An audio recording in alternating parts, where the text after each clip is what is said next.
నమస్తే, నేను మిర్ద్రో. మీరు చూస్తున్నారు ఏఎన్మా న్యూస్. కర్నూలులోని ఈనాడు కార్యాలయంపై జరిగిన దాడి గురించి పాణ్యం ఎమ్మెల్యే కాటసాని రాంభూపాల్ రెడ్డి వివరణ ఇచ్చారు. గురువారం నంద్యాల వైసీపీ కార్యాలయంలో మాట్లాడుతూ, రాజకీయంగా బురద జల్లేందుకే తన కుటుంబ సభ్యులపై అసత్య ఆరోపణలు చేస్తున్నారని, ఈనాడు అధినేత రామోజీరావు చేతనైతే ఆధారాలు చూపించాలన్నారు. కబ్జా చేశారని నిరూపిస్తే తన ఆస్తులని రాసిస్తానన్నారు.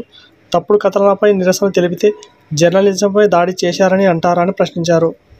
నిన్ననే ఈనాడు పేపర్లో మేమేదో కబ్జాలు చేస్తున్నాము, మేము భూములలో ఆక్రమించుకుంటామనే ఉద్దేశంతోనే ఈనాడు పేపర్లో రావడం జరిగింది.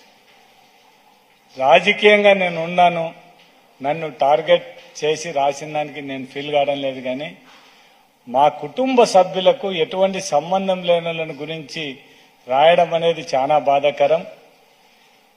మేము ఒకటే, నాకు తెలిసినంత వరకు ఈనాడు పేపర్ను మేము పేపర్గా గుర్తించడం లేదు, కానీ తెలుగుదేశం ఒక పాంప్లెట్గా గుర్తించడం జరుగుతుంది.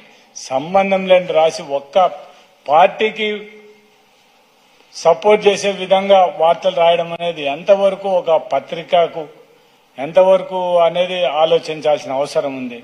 నేను డైరెక్ట్గా రామోజీరావుని ఒకటి అడుగుతున్నాను, మీ ఇంట్లో మీ భార్యను మీ కోడలను సంబంధం లేని విషయాలు ఈ విధంగా మాట్లాడితే మీరు చూస్తే ఊరుకోగలరా? ఒక్కసారి మీరు ఆలోచించండి. నేను ఈరోజు రాజకీయాలకు 1985లో రాజకీయాలకు వచ్చాను. ఏ రోజు కూడా నా భార్య రాజకీయంగా ఎవరితో మాట్లాడడం కానీ, కేవలం నా ఎలక్షన్లలో ఇళ్లకు ఇంటింటి క్యాన్వాస్ తిరిగిన తర్వాత పొరపాటున కూడా రాజకీయాలను గురించి ఆలోచన చేసే పరిస్థితి ఉండదు, ఎవరితో కూడా మాట్లాడే పరిస్థితి ఉండదు.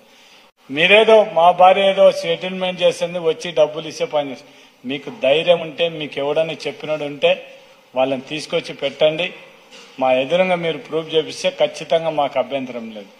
దాంతోపాటు ప్లాట్లు వేసిన వాళ్ళకి అందరికీ 10% మాకు ఇవ్వాలని చెప్పి మీరేదో కొత్త సంస్కృతి చెప్పడం జరుగుతుంది. నాకు మొదటి నుంచి అలవాటు లేదు. ఇప్పుడు మీరిగేనా అట్లా నాకు ఏదో 10% ఇచ్చినామని ఆ ఫ్లాట్ ఓనర్లు అందరినీ కూడా, వెంచర్లు వేసిన వాళ్ళందరినీ దొరికొచ్చి ఎవరితోనో చెప్పించేస్తే మీ ఎదురుగానే వాళ్ళని అడుగుతాను, మీరు ఎవరెవరికి నాకు ఎవరెవరు ఎంతెంత డబ్బులు ఇచ్చినారనేది కూడా వాళ్ళ ముందనే అడగడం జరుగుతుంది. మీరేదో పత్రికనే ఒకటి అడ్డం పెట్టుకొని మమ్మల్ని వ్యక్తిగతంగా టార్గెట్ చేసి, మా కుటుంబ సభ్యులకు రాజకీయం సంబంధం లేని వాళ్ళని కూడా టార్గెట్ చేసి మాట్లాడితే, అంటే పత్రిక స్వేచ్ఛ అంటే మీ ఇష్టం అయితే రావడానికే పత్రిక ఉంది. దాంట్లో నిజాలు ఎంతవరకు, ఇది ఎంతవరకు సంబంధం ఉంది, ఎంతవరకు సంబంధం లేదనేది కూడా ఆలోచించాల్సిన అవసరం లేకుండా మీ ఇష్టం వచ్చినట్టు రాయడం అనేది మాత్రం చాలా తప్పు. నిన్న జరిగిన దానికి మీరు రాసిన దాన్ని బట్టి వ్యక్తిగతంగా నన్ను రాజకీయ నాయకుడు నన్ను రాసినారు. ఇంతకుముందు ఈ వీడియో గనక మీకు నచ్చినట్లయితే వీడియోని లైక్ చేసి మన ఛానల్ని సబ్స్క్రైబ్ చేసుకోండి.